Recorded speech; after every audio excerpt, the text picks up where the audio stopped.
ஓப்பனிங்கில் central minister தலைமையில் ஒரு எமர்ஜென்சி மீட்டிங். இந்தியாவில் கிரிக்கெட் வேர்ல்டு கப் நடக்க போகுது. 4 கண்ட்ரி லீடர்ஸ் வரப்போகிறாங்க. அப்போவும் சம்பவம் பிளான் பண்ணி இருக்கான் கேங்ஸ்டர் தயாவும் தம்பி எத்தியும். அதுக்குள்ளே அவனை பிடிக்கணும்னு போலீஸார் அஜய் கிட்ட ஆர்டர் போடுறாரு மினிஸ்டர். அஜய் எட்டி கேங்லேருந்து ஒருத்தனை பிடிச்சி அவன் மூலமாக செங்கடல் ஏரியாவுக்கு விசாரணைக்கு வராங்க. இங்கே வந்தால் எட்டி கதையை தானே ஆரம்பிக்கணும். ஆனால் பிரகாஷ் ராஜ் மூலமாக தேவரா கதையை ஆரம்பிக்கிறாங்க.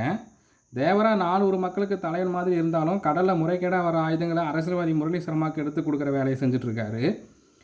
அவர் கூட சைஃப் அலிகான், கலையரசன், அப்புறம் சாக்கோ இவங்க எல்லாரும் இருக்காங்க. இவங்க எடுத்து கொடுத்த ஆயுதத்தால் இவங்க ஊர்க்கார பையன் ஒருத்தன் சாகிறத பார்த்து இனிமேல் இந்த மாதிரி முறைகேடான வேலையை செய்ய வேண்டாம்னு முடிவு எடுக்கிறாரு தேவரா.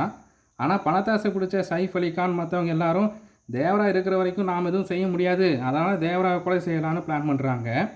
அதுக்கு ஸ்ரீகாந்தோட தங்கச்சி மேரேஜில் ஸ்கெட்சு போடுறாங்க. அப்போது சாக்கோவை தாக்கிட்டு கலையரசனையும் அப்புறம் எல்லாரையும் கொண்டுட்டு கடலுக்கு இனிமேல் யாராவது சட்டவரோட வேலைக்கு போனால் அவங்கள தண்டிப்பேன்னு எழுதி வச்சுட்டு எஸ்கேப் ஆகிடுறாரு தேவரா. அதே பயத்தில் ஊர் வாழ்ந்துட்டுருக்கு. அதுக்கப்புறம் பல வருஷத்துக்கு அப்புறம் இப்போது சைஃப் அலிகான் இளந்தாரி பசங்களை தயார் செஞ்சு தேவராவுக்கு எதிராக செயல்பட திட்டம் போட்டுருக்கான். கலையரசன் பையனும் தான் அப்பாவை கொண்ட தேவராவை கொலை பண்ணணும் திட்டத்தோடு இருக்கான். தேவராவோட பையனும் ஜூனியர் என்டிஆர் அவனும் வளர்ந்து பெரியவனாக இருக்கான். ஆனாலும் தேவரா மாதிரி வீரமாக இல்லாமல் கோழையாக இருக்கான். ஒரு சூழ்நிலையை தான் தங்கச்சியை கிண்டல் பண்ணின சைஃப் அலிகானோட ஆட்களை அடித்து துவம்சம் பண்ணுறாரு. இதனால் 2 ஊருக்கும் பிரச்சனை வரும். அதை சமாளிக்க சைஃப் கிட்ட போய் சமாதானம் பேச போகிறான்.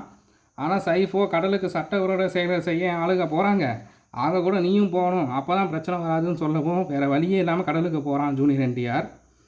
அங்கே கடலில் இவங்க கண்டையிலிருந்து பொருட்களை தூக்கிட்டு வரும்போது தேவரா தாக்குற மாதிரி காமிக்கிறாங்க. ஆனால் அது தேவரா கிடையாது, ஜூனியர் என்டிஆர் தான். தேவரா எப்போவோ செத்து போயிருப்பார். கோலை மாதிரி நினச்சிட்டு தான் அப்பாவோட வாக்கை காப்பாற்ற ருட்ர தாண்டம் ஆடிட்டுருப்பார். கடைசி எல்லாரையும் கொண்டு கப்பலில் ஏற்றிட்டு வந்து தான் மட்டும் தப்பிச்சா அப்பா உயிரோடு இல்லைங்கிற விஷயம் தெரிஞ்சிடும். அதனால் தன்னைத்தானே அறுத்துட்டு செத்து போயிடுறாரு. இதோட ஸ்டோரியை முடிக்கிறாரு பிரகாஷ் ராஜ். அப்புறம் என்ன, செகண்ட் பார்ட்டு தான். இதில் எத்தி ஸ்டோரி எங்கே இருக்குதுன்னு தெரியல.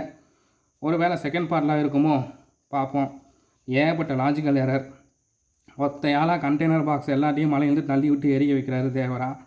அப்புறம் கிளைமேக்ஸில் சுறா மேலே எல்லாம் சவாரி பண்ணுறதெல்லாம் அல்ட்ரா லெவல் கிரிஞ்சு. சப்ஸ்கிரைப் பண்ணுங்கள், லைக் பண்ணுங்கள். மீண்டும் சந்திப்போம். நன்றி, வணக்கம்.